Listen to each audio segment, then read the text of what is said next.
Hello friends, good morning. நான் உங்கள் பிரியா பேசுகிறேன். எல்லாரும் எப்படி இருக்கீங்க? இன்றைக்கி நம்ம இந்த வீடியோவில் என்ன பார்க்க போகிறோம்னு பார்த்தீங்கன்னா, நம்ம டே டு டே லைஃப்பில் யூஸ் ஆகக்கூடிய சூப்பரான டிப்ஸ்லாம் பார்க்க போகிறோங்க. வீடியோவை ஸ்கிப் பண்ணாமல் பாருங்கள் ஃப்ரெண்ட்ஸ். அப்போ தான் நான் என்ன சொல்ல வரேன் அப்படின்றது உங்களுக்கு கிளியராக புரியும். ஓகே ஃப்ரெண்ட்ஸ், இப்போ நம்ம வீடியோக்குள்ளே போகலாங்க. வீடியோக்குள்ளே போகிறதுக்கு முன்னாடி நீங்கள் நம்மளுடைய சேனலை ஃபஸ்ட் டைம் பார்க்குறீங்க அப்படின்னா மறக்காமல் சப்ஸ்கிரைப் பண்ணி வச்சுக்கோங்க ஃப்ரெண்ட்ஸ்.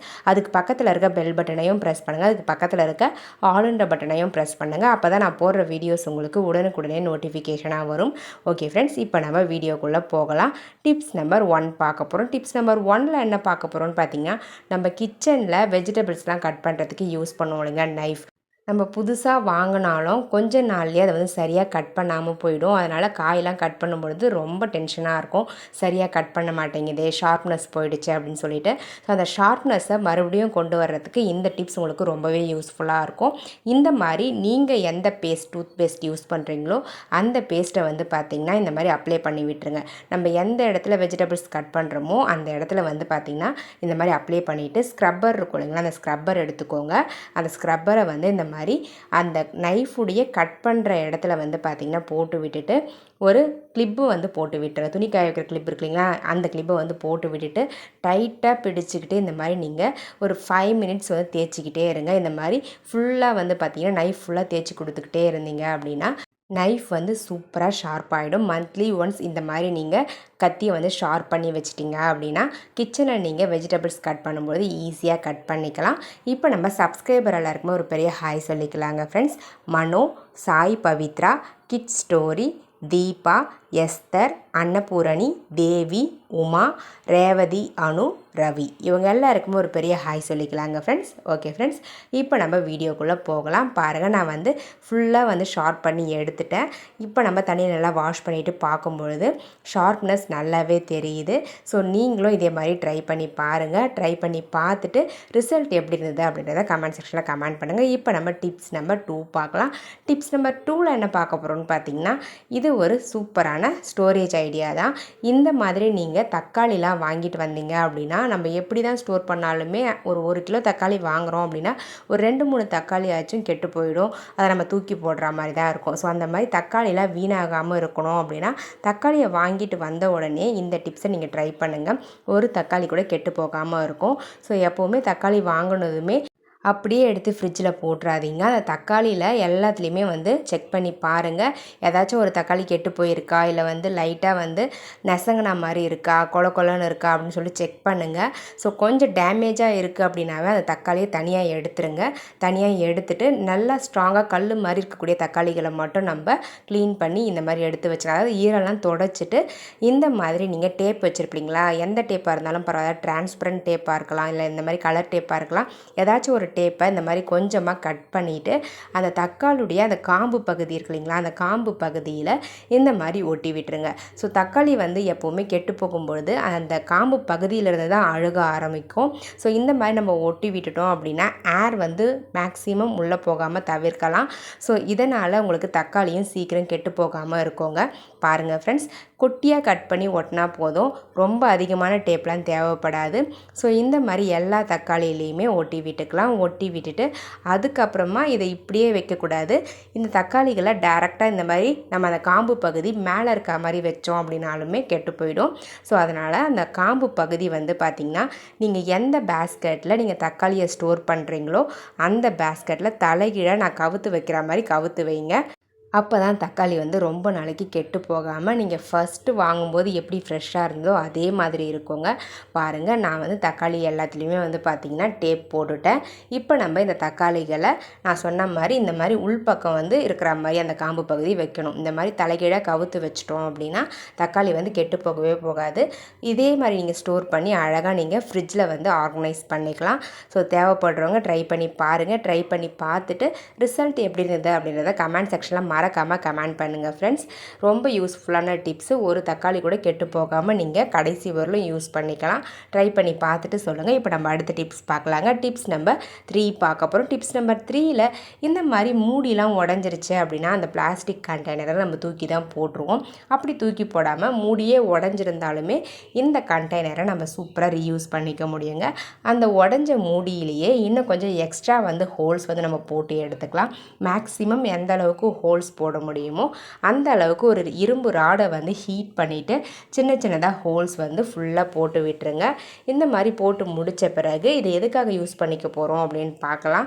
ஃபஸ்ட்டு நான் ஹோல்ஸ் போட்டு முடிச்சுட்டு உங்களுக்கு காமிக்கிறேன் பாருங்கள். இந்த அளவுக்கு ஹோல்ஸ் வந்து போட்டு எடுத்துக்கணும். அவ்வளோதாங்க. இப்போ நம்ம அந்த பாட்டம் போர்ஷனை எடுத்துக்கலாம்.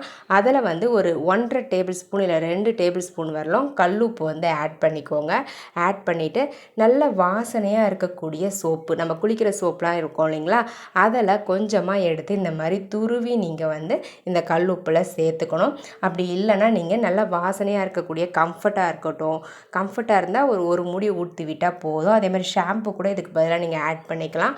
ஸோ உங்கள்கிட்ட எந்த பொருள் இருக்கோ, ஷாம்போ, கம்ஃபர்ட்டோ, அப்படி இல்லைன்னா இந்த மாதிரி சோப்பை வந்து துருவி நீங்கள் ஆட் பண்ணிக்கலாம். நல்ல வாசமாக இருக்கக்கூடிய சோப்பை துருவி நீங்கள் இதில் ஆட் பண்ணும்பொழுது அழகாக க்ளோஸ் பண்ணி சூப்பரான ஒரு ரூம் ஃப்ரெஷ்னராக அதை யூஸ் பண்ணிக்கலாம். இந்த ரூமில் மட்டும் இல்லை, நீங்கள் பாத்ரூமில் கூட ஓடோனிலுக்கு பதிலாக இதை வந்து நீங்கள் யூஸ் பண்ணிக்கலாம். பாத்ரூம் ஃப்ரெஷ்னராக ரொம்ப கம்ஃபர்டபுளாக இருக்கும். இதில் நம்ம கல்லுப்பும் சோப்பும் ஆட் பண்ணியிருக்கோம். ஸோ கல்லுப்பு வந்து பார்த்திங்கன்னா நீங்கள் பாத்ரூமில் வச்சு யூஸ் பண்ணாலும் சரி, இல்லை ஹாலில் வச்சு யூஸ் பண்ண போகிறீங்க அப்படின்னாலும் ஏதாச்சும் பேட் ஸ்மெல் லைட்டாக வருதுன்னா கூட அந்த பேட் ஸ்மெல் எல்லாத்தையுமே அப்சர்வ் பண்ணிக்கும். இந்த சோப்பு வந்து பார்த்திங்கன்னா நல்ல வாசனை வந்து உங்களுக்கு கொடுக்கும். பாருங்கள், நான் லைட்டாக கத்தியை வச்சு துருவி எடுத்துக்கிறேன். நீங்கள் காய் துருவுறது வச்சுருக்கீங்க அப்படின்னா அதில் கூட துருவி அழகாக இந்த மாதிரி ஆட் பண்ணிக்கலாம். பாருங்கள், போட்டாச்சு. இப்போ நம்ம அந்த மூடியை போட்டு க்ளோஸ் பண்ணிவிட்டு இதை நம்ம எங்கே தேவைப்படுதோ அங்கே வச்சுட்டோம் அப்படின்னா அந்த ஹோல்ஸ் வழியாக அந்த வாசனை மைல்டாக உங்களுக்கு வந்துக்கிட்டே இருக்கும்.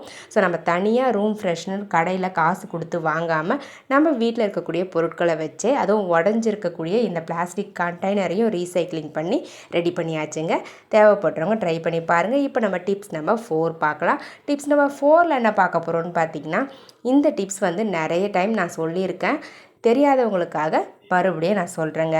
இந்த மாதிரி தேங்காய்லாம் வாங்கினீங்க சட்னிக்கு அப்படின்னா அந்த தேங்காவை அப்படியே போட்டு வச்சிட்டிங்கன்னா ஒரு 1 வீக்லேயே கெட்டு போக ஆரம்பிச்சிடும்.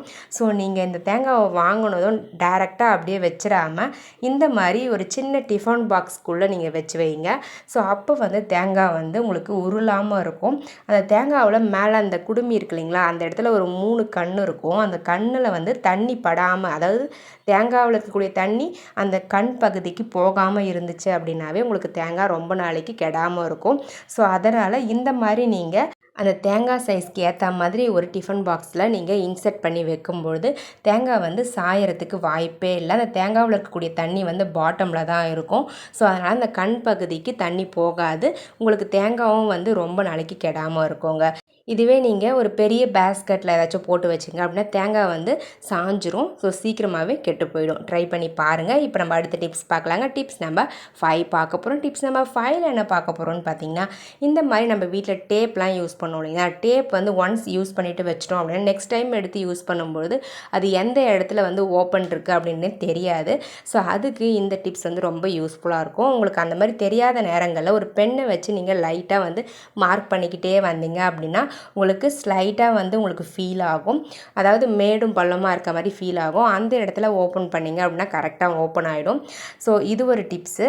இது வந்து மறுபடியும் இந்த மாதிரி ஆகாமல் இருக்கிறதுக்கு இந்த டிப்ஸை ஃபாலோ பண்ணிக்கோங்க. இந்த மாதிரி ஒரு டேக் எடுத்துக்கோங்க. அந்த டேகை அந்த டேப்குள்ளே இன்செர்ட் பண்ணிவிட்டு நீங்கள் எங்கே ஓப்பன் இருக்கோ அந்த இடத்துல வச்சுட்டு நீங்கள் அந்த டேகை வந்து டைட் பண்ணிக்கோங்க. டைட் பண்ணிவிட்டு எக்ஸ்ட்ரா டேகை வந்து கட் பண்ணி நம்ம ரிமூவ் பண்ணிடலாம். ஸோ அந்த டேப்புக்கு ஏற்ற மாதிரி சின்னதாக்கிக்கணும். ஆக்கிட்டு அந்த டேப்பை வந்து அந்த டேகுக்கு மேலே வச்சு நீங்கள் லாக் பண்ணிக்கலாம். ஸோ இந்த மாதிரி லாக் பண்ணும் பொழுது நம்மளுக்கு எப்போ தேவைப்படுதோ அப்போ இந்த டேகை யூஸ் பண்ணி சூப்பராக கண்டுபிடிச்சிடலாம் எங்கே ஓப்பன் இருக்குது அப்படின்னு சொல்லிட்டு. பாருங்கள், அந்த டேகை லைட்டாக நம்ம இழுத்தோம் அப்படின்னாவே உங்களுக்கு அந்த டேப்புடைய ஓப்பன் வந்து கிடச்சிரும். ஈஸியாக நீங்கள் மறுபடியும் அதே மாதிரி டேகை உள்ளே வச்சுட்டு டேப்பை வந்து லாக் பண்ணிக்கோங்க. இந்த மாதிரி டேகோட டேப்பை லாக் பண்ணி ஸ்டோர் பண்ணும்பொழுது ஓப்பன் இருக்க பிளேஸை கண்டுபிடிக்கிறது ரொம்ப ரொம்ப சிம்பிள், ரொம்ப ஈஸியாகவும் இருக்கும். டைமும் உங்களுக்கு வேஸ்ட் ஆகாது. ஒரு அவசரத்துக்கு எடுக்கிறோன்னா டக்குன்னு யூஸ் பண்ணிக்கலாம். ஓகே ஃப்ரெண்ட்ஸ், என்னோடய ஐடியாஸ்லாம் உங்களுக்கு பிடிச்சிருக்கோன்னு நினைக்கிறேன். அப்படி பிடிச்சிருந்தது அப்படின்னா மறக்காமல் இந்த வீடியோவுக்கு ஒரு லைக்கை தட்டி விட்டுருங்க. வீடியோஸை உங்கள் ஃப்ரெண்ட்ஸ் அண்ட் ரிலேட்டிவ்ஸ் கூட ஷேர் பண்ணிக்கோங்க. மறக்காமல் நம்மளுடைய சேனலை இன்னும் நீங்கள் சப்ஸ்கிரைப் பண்ணாமல் பார்க்குறீங்க அப்படின்னா சப்ஸ்கிரைப் பண்ணி சப்போர்ட் பண்ணுங்கள். அதுக்கு பக்கத்தில் இருக்க பெல் பட்டனையும் ப்ரெஸ் பண்ணுங்கள். அதுக்கு பக்கத்தில் இருக்க ஆல் பட்டனையும் ப்ரெஸ் பண்ணுங்கள் ஃப்ரெண்ட்ஸ். அப்போ தான் நான் போடுற வீடியோஸ் உங்களுக்கு உடனுக்குடனே நோட்டிஃபிகேஷனாக வரும். ஓகே ஃப்ரெண்ட்ஸ், இதே மாதிரி இன்ட்ரெஸ்டிங்கான ஐடியாஸோட நெக்ஸ்ட் வீடியோவில் பார்க்கலாங்க. தேங்க்யூ ஃபார் வாட்சிங் my video. Thank you so much. Keep supporting me friends. Okay friends, bye.